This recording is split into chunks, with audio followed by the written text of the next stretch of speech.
Gente, vamos conversar agora com a Renata Borges, ela é psicóloga e está aqui com a gente hoje. Renatinha? Outra Renata? Mais uma Renata. Hoje nós estamos cheios de Renatas. E Renata, uma boa tarde para você. Obrigada pela disponibilidade em participar do Interessa nesta quinta-feira. Ei, gente, boa tarde. Obrigada pelo convite. É um prazer estar aqui com vocês. Renata, a gente ouviu agora alguns homens falando o que eles pensam sobre isso e nenhum deles falou que acha que tem que ter mesmo, e a gente sabe que isso existe.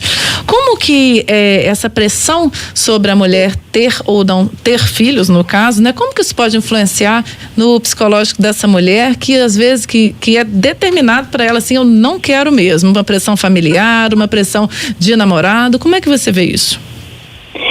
A questão tem muita relação, eu gostei muito desse último que falou ali, assim, que para ele tá tudo certo,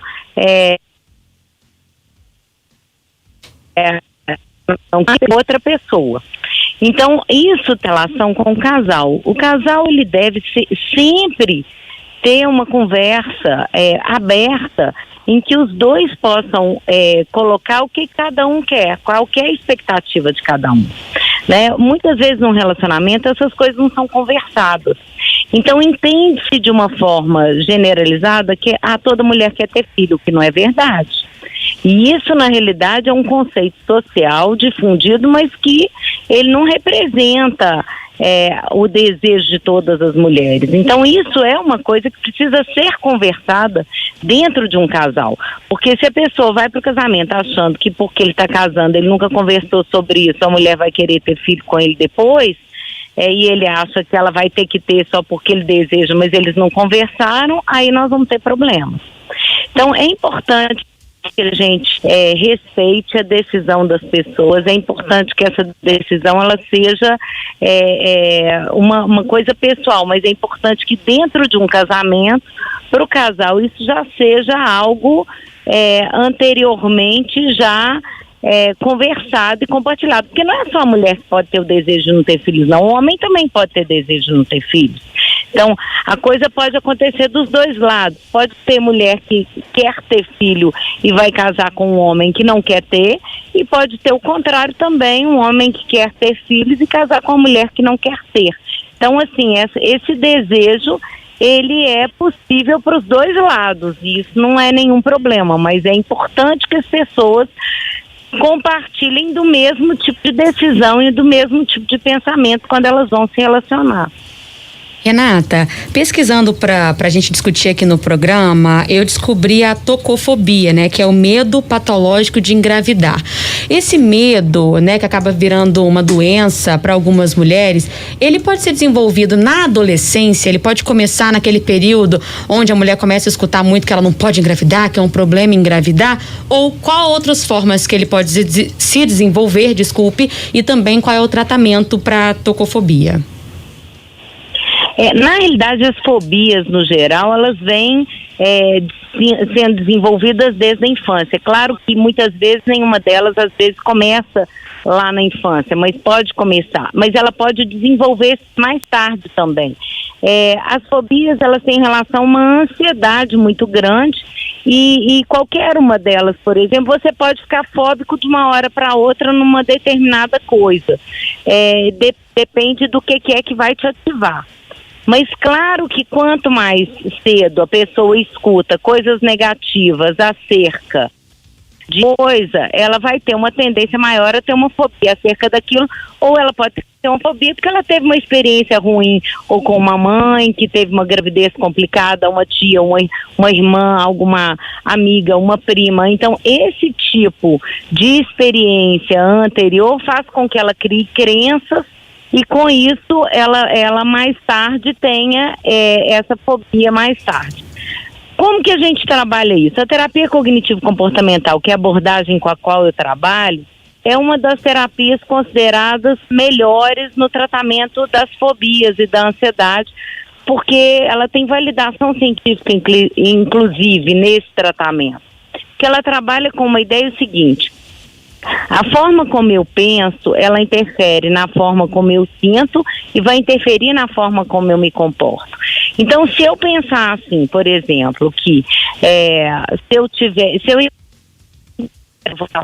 eu vou ter muitos problemas, eu vou ter que ir para o hospital, e se essa pessoa ela tem pânico de hospital, ela tem pavor de médico. Então, quer dizer, tem várias outras coisas que podem influenciar tudo isso. São várias crenças, é um conjunto de crenças. Esse conjunto de crenças, toda vez que eu tenho uma ideia de risco ou ameaça, eu vou ter a emoção da ansiedade. Não necessariamente o transtorno, mas qualquer situação que me ative uma ideia de risco ou ameaça, ela vai trazer para mim a ansiedade. A ansiedade como transtorno já é diferente um pouco, porque ela é uma ansiedade excessiva. Ou seja, o tempo todo, eu estou o tempo todo vendo ameaças em todos os lugares, e como eu estou vendo ameaça o tempo todo, eu acabo tendo uma observação, tipo uma hipervigilância, e ficando emoções, e isso ali acaba confirmando o transtorno em si. Então, assim, quando a gente tem um problema de uma fobia, por exemplo, a TCC é uma abordagem muito boa, porque ela vai trabalhar na mudança dessas crenças, vai ajudar essa pessoa a utilizar a ansiedade de uma forma mais assertiva, porque a ansiedade é uma emoção que pode ser boa também. Quando nós estamos numa situação de risco, nós ficamos ansiosos para sair daquela situação de risco. Então a gente fica ansioso para ter uma resposta física mais rápida, para que a gente possa sair daquela situação que está nos incomodando. Então, o trabalho dentro da terapia, nesse caso, ela vai ajudar a mudança dos pensamentos, ajudar no ajuste emocional e criar comportamentos mais semelhantes. Renata, deixa eu te perguntar, ainda falando sobre a questão da fobia, a gente viu um caso em que uma mulher tinha fobia de ter filho, medo, pânico, ela inclusive nem transava, nem tinha relação sexual para não ter o risco de engravidar. Então, e aí o que ela fez? Ela fez a laqueadura. Aí eu te pergunto, essa é a forma de resolver o problema? Porque, por exemplo, se eu tenho medo de avião, eu posso resolver não voando. Mas será que essa é a solução, entendeu? Eu tô perguntando o seguinte, será que não seria melhor ela tratar essa fobia para depois ela tomar uma decisão sem fobia, né, sem medo, com uma decisão baseada na sua opinião, na sua vontade, não no medo de ter um filho, não baseada no medo? Faz sentido isso que você está colocando. Na realidade, a pessoa precisa aprender a enfrentar o medo. E isso é o primeiro passo. Mesmo, vai ficar mais fácil depois, mais tarde, ela toma essa decisão de fazer uma laqueadura, ela está importando ela mesma de ter filhos, e pode ser que num segundo momento ela queira ter filhos, pode ser que ela não queira ter filhos agora, nesse momento da vida, né? E é isso que você está dizendo. Então ela pode não estar querendo ter filhos agora, jovem, mas ela pode querer ter filhos daqui a 10 anos. Então, se ela faz uma laqueadura, ela está impossibilitando isso para daqui a 10 anos. Então, um tratamento, nesse caso, é melhor. Mas a laqueadura pode ser uma estratégia de solução de problema, mas ela não vai solucionar o problema da ansiedade.